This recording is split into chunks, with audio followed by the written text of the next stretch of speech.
Hello friends, नमस्कार। मैं आयुष सिन्हा आपका स्वागत करता हूं आपके अपने चैनल करियर मेकर में। फ्रेंड्स, आज तारीख है 9 दिसंबर। पहली शिफ्ट एसएससी सीजीएल का रिव्यू लेके हम आपके सामने हाजिर हुए हैं। फ्रेंड्स, एसएससी ने अपने आप को अपग्रेड कर दिया है बहुत भयानक तरीके से।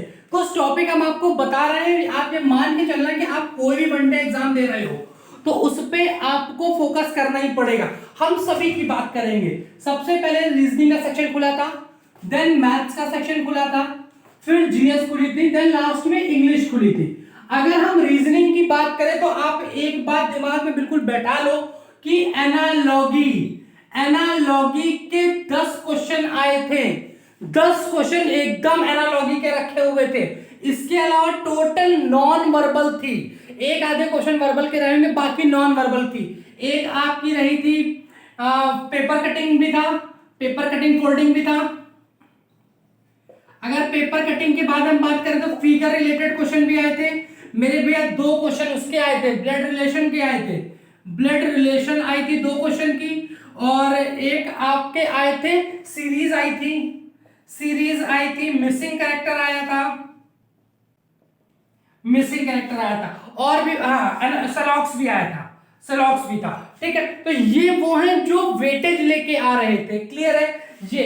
अगर इसके बाद हम इस पे चले एडवांस पे, मैथ्स पे भैया, अगर हम क्वांट पोर्शन की बात करें तो क्वांट पोर्शन में परसेंटेज का चुनाव वाला क्वेश्चन आया था। ठीक, परसेंटेज का चुनाव वाला क्वेश्चन आया था। प्रॉफिट एंड लॉस की बात करें तो एमपीसीपी एसपी का रेशियो वाला आया था। एक ये क्वेश्चन आया था, डिस्काउंट का क्वेश्चन आया था, डिस्काउंट आया था। एसपी आई थी, एसपी जो आ रही है अगर आपने स्मार्टली कर ली तब तो ओके है। अगर आप स्मार्टली नहीं कर पाए मेरे भाई तो कैलकुलेटिव आपको लग सकती है। ठीक है, इसके बाद हम बात करें तो एवरेज से आ रहे हैं। एक क्वेश्चन आ रहे हैं जिसमें पहले इतने लोग होते हैं फिर एक चला जाता है तो एवरेज में इतनी कमी आती है, उस टाइप का क्वेश्चन इसमें आ रहा है। ठीक है, ये हो गया उसके बाद। और हाँ, इतने क्वेश्चन आते हैं। अगर हम एडवांस की बात करें मेरे भाई, मेंसुरेशन का एक था, गोला था, वृत्त था, बेलन था, यानी 3 सवाल थे मेंसुरेशन के। ठीक है, अगर हम ज्योमेट्री की बात करें, मैंने आपको बार बार बताया था कि स्पर्श रेखा के क्वेश्चन आएंगे।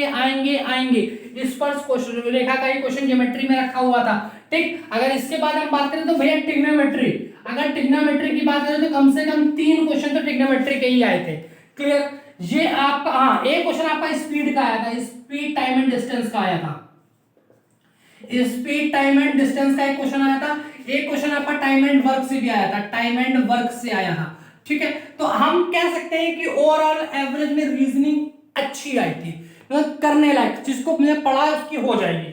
ठीक है, रीजनिंग अच्छी आई थी, मैथ्स अच्छी आई थी। मैथ्स के एडवांस पोर्शन में थोड़ी पकड़ बना लो भैया। जीएस के अंदर एसएससी ने इस बार तबाही मचा के रख दिया। टोटल उसने हिस्ट्री पूछी थी, टोटल पूरे 25 के 25 क्वेश्चन हिस्ट्री के आए थे। बाकी ना उसने सिविक्स पूछी, ना इकोनॉमिक्स पूछी, कुछ नहीं पूछा। करंट का तो एक भी सवाल उसने टच ही नहीं किया था। हिस्ट्री पूछी थी, अगर एक आया था स्टैटिक्स जीके का सवाल, वो भी हिस्ट्री से ही रिलेट करके आया था। ठीक है, अगर हम इंग्लिश की बात करें मेरे भाई तो इंग्लिश का वोकैब पोर्शन जो था वो अच्छा पोर्शन था। ठीक है, वोकैब का एरर से अगर हम बात करें तो एरर के लगभग 4 क्वेश्चन आए थे एरर से। ठीक है, एरर के बाद अगर हम बात करें तो एंटोनिम्स के 2 थे, सिनोनिम्स के 2 थे, वन वर्ड 2 थे। ठीक है, ये थे। और पैसेज था, पैसेज आया था। एक PQRS का अरेंजमेंट आया, इसमें सेंटेंस अरेंज करने को आता है। तो ये लगभग आज के पेपर का प्रोफार्मा था। यानी हम कुल मिला के कहें तो अच्छा पेपर आ रहा है। और अगर हम अपने अटेम्प्ट की बात करें तो भैया मेरे अटेम्प्ट जो है वो 70 क्वेश्चन अटेम्प्ट है। क्लियर है, अगर इसके हम बोले कि हम कहाँ पे छोड़ के आए हैं तो हाँ, हमने जो हमारे रीजनिंग की है वो 24 की है, मैथ जो की है वो 22 की है, यानी 46 नंबर यही से किए हैं। बाकी हमने जीएस और इंग्लिश में ड्रॉप किया है, और जितने भी हमारे हैं ये सारे के सारे ही लगभग सही हैं। ठीक, तो लगभग हमारा अगर 170 में सब सही है तो 140 मार्क्स के आसपास बन रहा है, जो प्री के लिए मोर देन सफिशिएंट है। तो आप हमारे साथ जुड़े रहिए, एसएससी जीडी की प्रैक्टिस लगातार हमारे साथ करते रहिए। ठीक है, अब हम कोशिश करेंगे कि प्रैक्टिस में अपना एडवांस पोर्शन भी इन्वॉल्व करें। ठीक है, तो लगातार हमारे साथ जुड़े रहिए। आज के लिए इतना ही, धन्यवाद। और कमेंट पे जरूर लिखना कि रिव्यू कैसा लगा और आपको काहे का रिव्यू चाहिए, आपको कंटिन्यू रिव्यू करते रहेंगे। ठीक, तो आज के लिए इतना ही, धन्यवाद।